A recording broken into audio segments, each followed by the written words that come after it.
नमस्कार, मैं डॉक्टर कपिल कुमार मिश्रा आप सभी का हमारे YouTube चैनल पर स्वागत करता हूँ। आज हम बात करने वाले हैं मास एक्शन लॉ के। Actually according to this law, ठीक है, मास एक्शन लॉ के। अब मास एक्शन लॉ क्या कहता है? हम जब भी किसी प्योर सेमीकंडक्टर में पेंटावैलेंट इम्प्यूरिटी डोप करते हैं, जब भी हम किसी प्योर सेमीकंडक्टर में पेंटावैलेंट इम्प्यूरिटी डोप करते हैं, तो जैसे ही हम इसमें पेंटावैलेंट इम्प्यूरिटी डोप करेंगे तो क्या होगा? प्योर सेमीकंडक्टर में पेंटावैलेंट इम्प्यूरिटी के डोप होने से उसमें नंबर ऑफ होल्स क्या होते जाएंगे? एक गिवन लेवल से कम हो जाएंगे। दैट मीन्स कि प्योर सेमीकंडक्टर में होल्स जो हैं, नंबर ऑफ होल्स जो पहले थे, ठीक है, जो पहले थे उसका लेवल और कम हो जाएगा, क्योंकि नंबर ऑफ इलेक्ट्रॉन डोपिंग से क्या हो रहे हैं? बढ़ जाते हैं। सेम एज अगर हम इसी प्योर सेमीकंडक्टर में ट्राइवैलेंट इम्प्यूरिटी क्या कर दें? डोप कर दें, तो ट्राइवैलेंट इम्प्यूरिटी के डोप करने से क्या होगा? यहाँ पर नंबर ऑफ इलेक्ट्रॉन्स कम होते जाएंगे, यानी एक गिवन लेवल से नंबर ऑफ इलेक्ट्रॉन क्या होते जाएंगे? लो होते जाएंगे।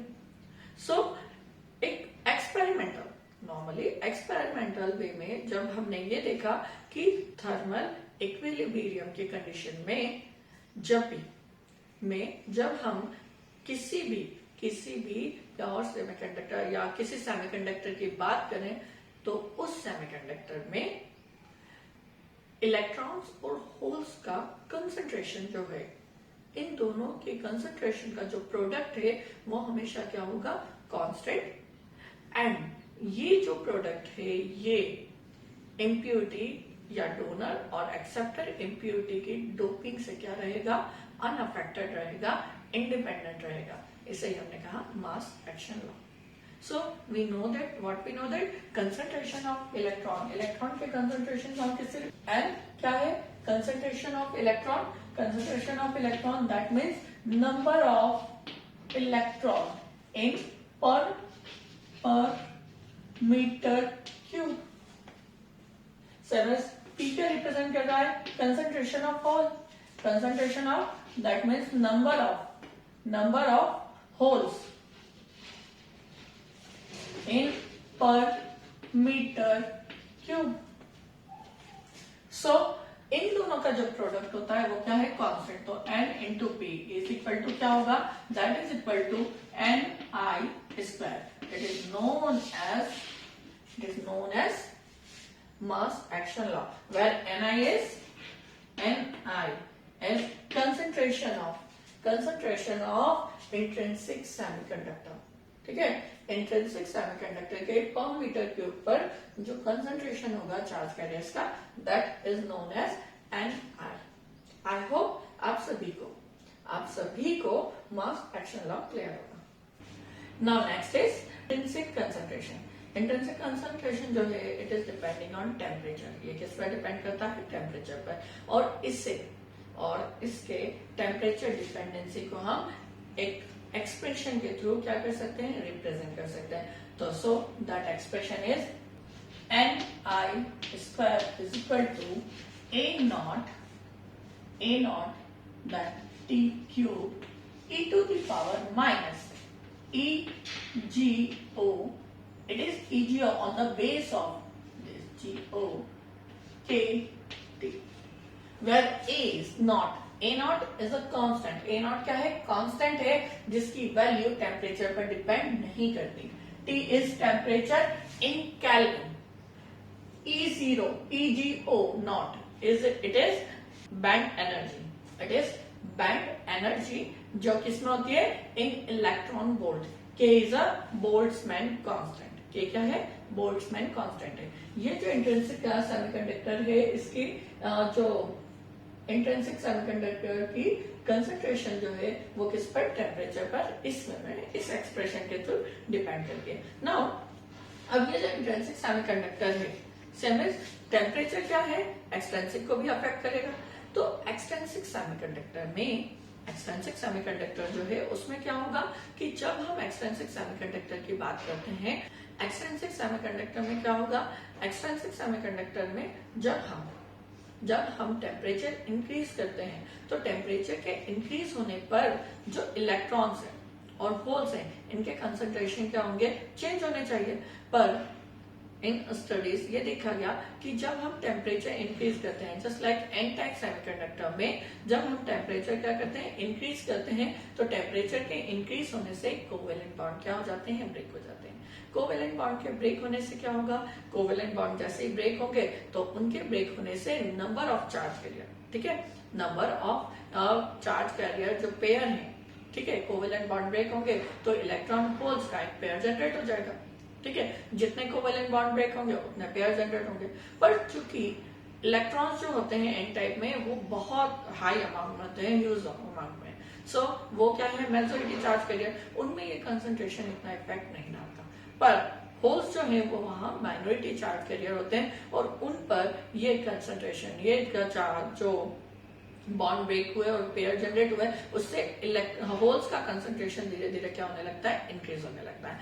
Same as P type semiconductor में जैसे जैसे टेम्परेचर बढ़ेगा वैसे number of covalent bond break होंगे, इलेक्ट्रॉन और होल जनरेट होंगे। क्योंकि वहां होल्स क्या होते हैं, वो बहुसंख्यक आवेशवाहक होते हैं, मेजॉरिटी चार्ज कैरियर्स होते हैं, तो होल्स के कंसंट्रेशन पे इन कोवेलेंट बॉन्ड के ब्रेक होने से कोई इफेक्ट नहीं होगा। पर इलेक्ट्रॉन का कंसंट्रेशन अब वहां क्या होने लगेगा, बढ़ने लगेगा।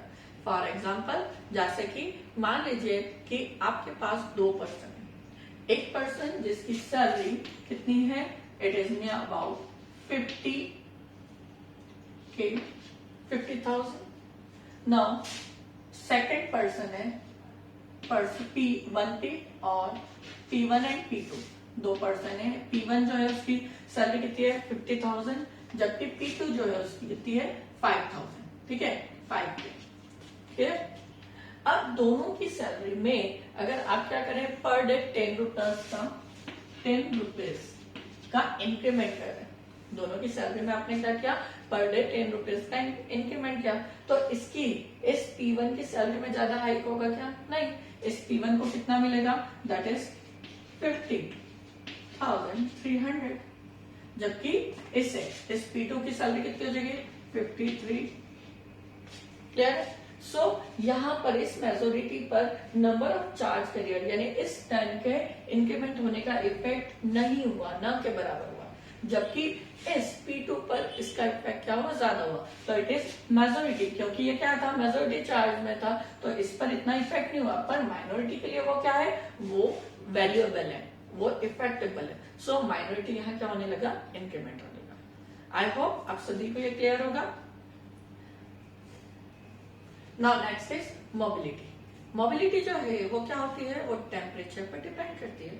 बिल्कुल जैसे जैसे हमने क्या कहा, किसी भी इलेक्ट्रॉन के फ्रीली मूव होने की जो कैपेसिटी है, जो वे है, उसे क्या कहा गया, मोबिलिटी, वो कितना फ्रीली मूव कर सकता है, ठीक है। तो जैसे जैसे हम टेम्परेचर बढ़ाते हैं, जैसे जैसे टेम्परेचर को इंक्रीज किया जाता है, मोबिलिटी क्या होती है, डिक्रीज होती जाती है।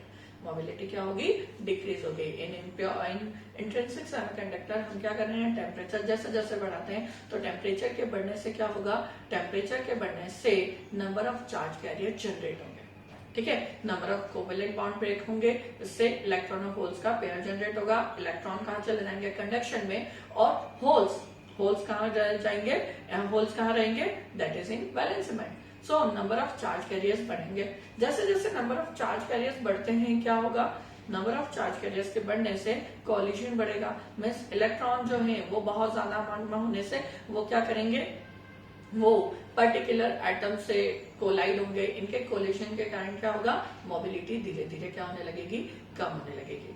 सिंपल सा फॉर एग्जाम्पल अगर हम देखें तो एक रूम में अगर आप 10 लोगों को खड़ा करते हैं, ठीक है, एक रूम में 10 लोगों को आप खड़ा करते हैं तो वो 10 आराम से मूव कर सकते हैं। पर उसी रूम में आपने 10 के प्लेस पर अब क्या कर दिया, 20 लोगों को खड़ा कर दिया। उसकी कैपेसिटी कितनी थी, 10 की, पर उसे इंक्रीज करके आपने क्या कर दिया, 20 की। तो जब वो मूव होंगे, ठीक है, तो मूव होने में उन्हें क्या होगी, प्रॉब्लम होगी। अब 20 के प्लेस पर आपने क्या करा, 5 और बढ़ा दिया, कितने हो गए, 25। अब वो 25% जो है वो उस छोटे से प्लेस पर क्या होंगे, प्रॉपरली मूव कर पाएंगे क्या, नहीं, आप और बढ़ा दीजिए, तो जैसे आप और 25 से उसे 30 करते हैं, नंबर ऑफ पर्सन कितने हो गए, 30 हो गए, तो वो उस प्लेस पर प्रॉपरली मूव कर पाएंगे क्या, नहीं। ठीक है, सो वहां क्या बढ़ेगा, कॉलिजन। क्यों, क्योंकि वो एक दूसरे से टकराएंगे, जब वो चलेंगे मूव करेंगे तो वो फ्रीली मूव नहीं कर पाएंगे। That is known as mobility. मतलब आप जैसे जैसे टेम्परेचर बढ़ा रहे हो, जैसे जैसे टेम्परेचर बढ़ा, क्या होगा, number of charge carrier generate हुए। Number of charge carrier generate होने से ये चार्ज कैरियर जब आपस में ये क्या करेंगे, मूव करेंगे, तो ये क्या होते हैं, कोलाइड होते हैं विद एटम्स। सो आपके मोबिलिटी, उनके फ्रीली मूव होने की जो कैपेसिटी है, जो वे है, वो क्या होता है, डिक्रीज होता है। यानी मोबिलिटी ऑफ इलेक्ट्रॉन क्या हो जाएगी, डिक्रीज हो जाएगी। सो इस पर्टिकुलर सिचुएशन में जो मोबिलिटी है वो क्या होती है, इन T to the power T, that is temperature to the power minus m for 100 to 400 Kelvin temperature पर इंट्रिंसिक सेमीकंडक्टर में जो मोबिलिटी है, that mobility is T to the power minus m। जैसे जैसे आप टेम्परेचर बढ़ाएंगे उसके वैल्यू क्या होगी, T to the power minus पर डिपेंड करेगी। नाउ फॉर सिलिकॉन, सिलिकॉन में इलेक्ट्रॉन्स जो है उनकी मोबिलिटी, इलेक्ट्रॉन्स जो है उनकी मोबिलिटी जो है वो होती है 2.5, जबकि जो होल्स होते हैं, ठीक है, जो होल्स हैं उनकी मोबिलिटी जो होती है वो होती है 2.7।